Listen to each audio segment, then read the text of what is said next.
All right, so out here in the hills, Rivendell Park in Santa Clarita, California. I'm here with Araya, and we're just kind of looking around deciding what to paint. A lot of hills, a lot of oaks, definitely challenging subject matter. As usual, focusing on simple shapes. Thinking of making something of this scene here. There is kind of a problem. This swoop here is not really gonna work, so I'm gonna have to change the shape of the trail a little bit. You're toning in alizarin crimson? Yep. Oh, yep. I love that. Okay, cool. That'd be a nice complement to all those greens. Yeah. Yeah, so what are you thinking out here? I'm thinking I'm just gonna try to get this big tree with some of the shadow below and maybe some of that dappled light, and I kind of came up a little higher on the hill than you, so maybe I could get a little bit of that purpley gray mountain in the distance between the trees. Oh, I see. Yeah, it's hard to see on the camera, but there's a mountain in the distance. All right, and then yeah, we'll try to paint quick too. Got to paint quick.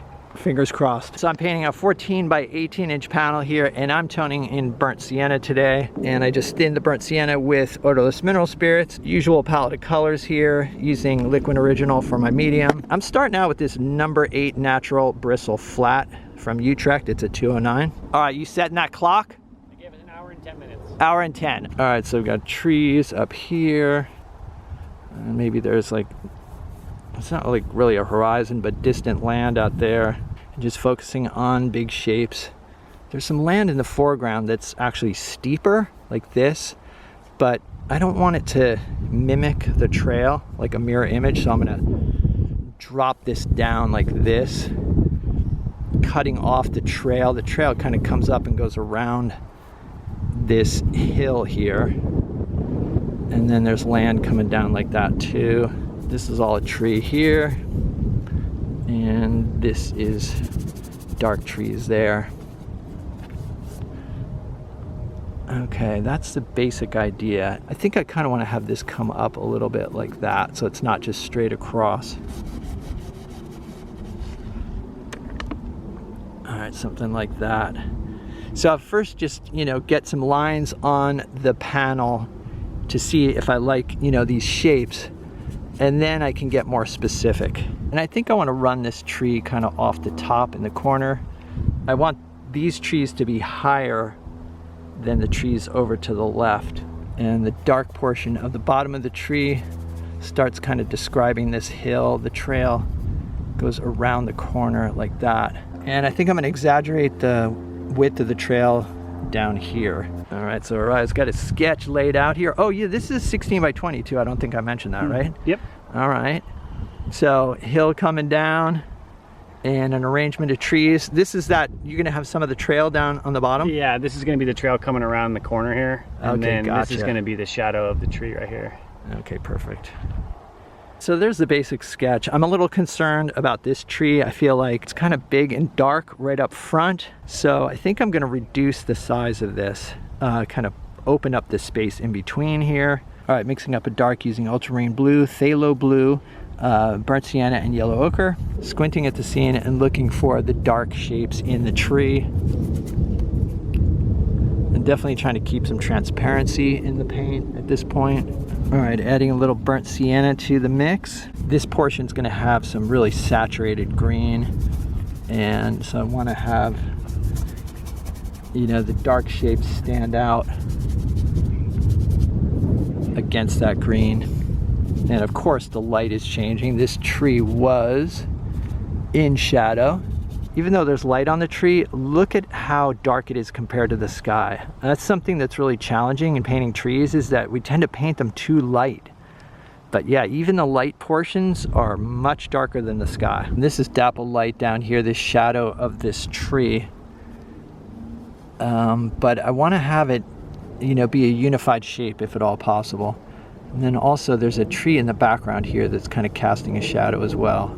What I'm trying to do is create a nice arrangement, especially in the dark shapes. Are these shapes appealing? I don't know, this shape, no, maybe I can break that up a little bit. Connecting these two here. Maybe even adding a bit of shadow there, even though I'm not seeing it, something like that. Maybe not, or in connecting it. How about that?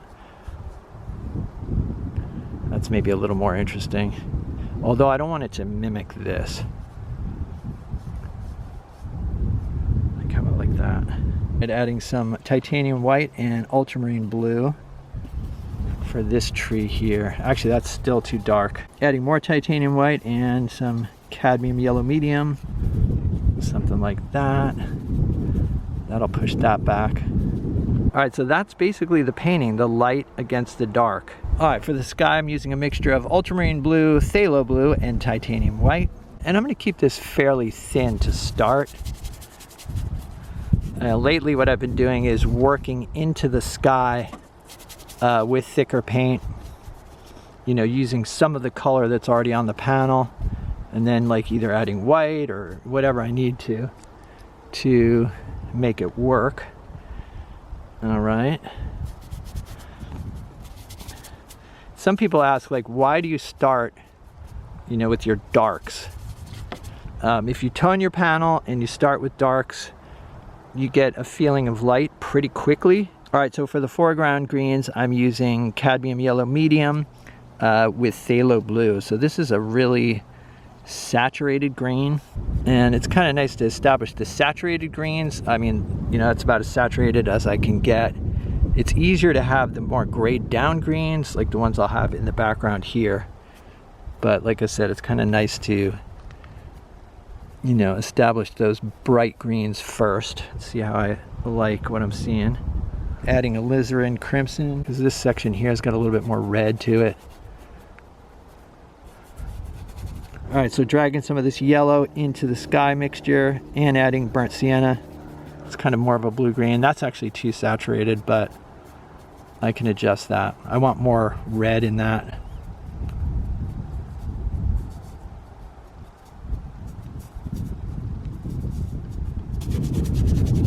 All right, let's block in this left-hand side here. All right, so the key thing is I gotta make sure that I like the position of the trail. All right, cover this section. And usually I try to cover the whole panel fairly quickly, like about 5 or 10 minutes to cover the panel. All right, see, I worried that this trail would feel a little bit awkward getting cut off by the hill that's coming down. So that is kind of a problem. All right, check in with Araya here. I love the bits of panel showing through. And just also your brush strokes. Thank you. Really nice. I like the idea of having a little bit of the trail shown over here, you know, and then the hill, and then the trail continues as if the trail's going over the hill. The next step is to go in with thicker paint and just kind of define things and not overwork it. So I'm mixing up a desaturated green here and lightening the value of the greens in the distance. Hopefully pushes it back a bit.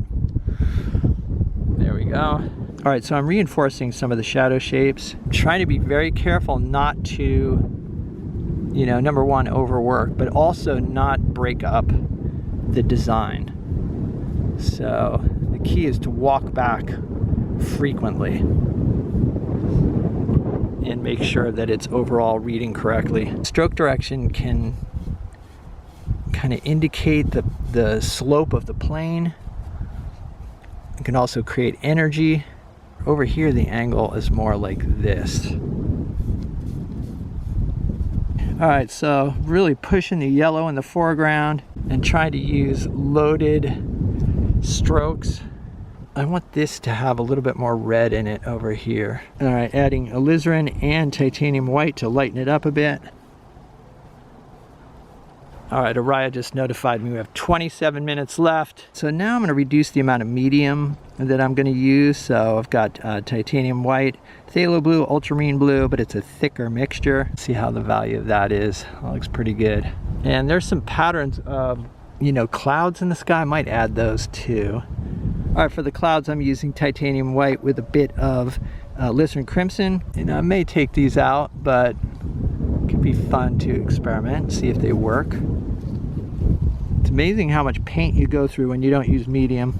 If the edges of these clouds are too sharp, I can always like smudge them with my finger, but I want to have visible brush strokes. Actually, there's little areas of blue in the trees too, like little sky holes I can work around. All right, so I think I'm gonna leave the sky the way it is right now and work on the trees, especially the light portion of the trees. So as I said before, even though this portion of the trees is in the light, it's still a lot darker than the sky. Same thing with these trees over here. All right, so I'm going with a mixture of ultramarine blue, cadmium yellow medium, and burnt sienna. And the hope here is that even though the value is darker, the warmth will create a feeling of light.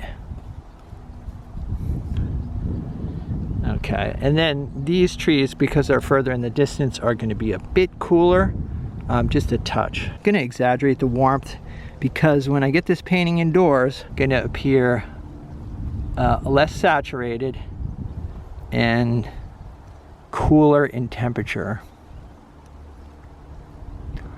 All right, there's kind of a neat shape here. I don't want to break up that shadow shape. All right, I think that's still dark enough because we're getting definition against the sky. So Araya, how many minutes do we have left? Yeah, let me check. 12. 12 minutes. Okay. I think I want this darker. Oh, that hay fever kicking in. All right, so darkening it up a little bit. And I do want to leave bits of unpainted or just like, you know, sketched in areas as well. There we go. When I walk back from this painting, it looks almost like conservative. And yet you see it up close, it doesn't look that way at all. And I think the reason for that is just that if you have a design where the shapes are strong, you know, you get back and it just looks, you know, you just see those big shapes. But I will, you know, add some variety within these shapes possibly as the painting goes on, but we've only got 12 minutes, so probably not much more. All right, going a little pure yellow ochre and kind of adding it up into the trail here. And this will create a nice warm, cool separation. Maybe have some of that warmth right there too. And some warmth here. Okay, for the trail, I'm using transparent yellow oxide and titanium white. And I always want to make sure to break up the edges of the trail so it's not too perfect. And I want to add more, actually I want to add more red up to the top here. All right, so burnt sienna and cad yellow medium, you know, to add some red tones in here and some down here as well. And then here too. And I know we're running out of time. Yeah, lots of active brush work. Let's go up close so you can see. I especially like these like vertical strokes in that bright green. And having that bright green really, you know, brings the foreground forward. Very cool. All right, so here is the finished product. And I think one of the biggest challenges for me, you know, was this kind of swooping effect here. Hopefully this trail, you know, coming along like this helps to kind of counter that swooping effect. I do feel like there's a convincing feeling of depth, and I think adding the clouds was a good thing. And then a little bit of alizarin crimson in those clouds, I think really helps to kind of warm them up and make them stand out from the background. All right, so let's take a close-up look here at the paint application. And I tried to use simple strokes and keep the brush loaded, but not break up the overall design. All right, well, I hope you guys enjoyed this video. Let me know what you think in the comments. If you'd like to see some extra videos and help support the channel, there's a Patreon link down below. Got a bunch of extra videos and a materials list, so check it out. Other than that, stay creative, and I'll see you guys in the next video.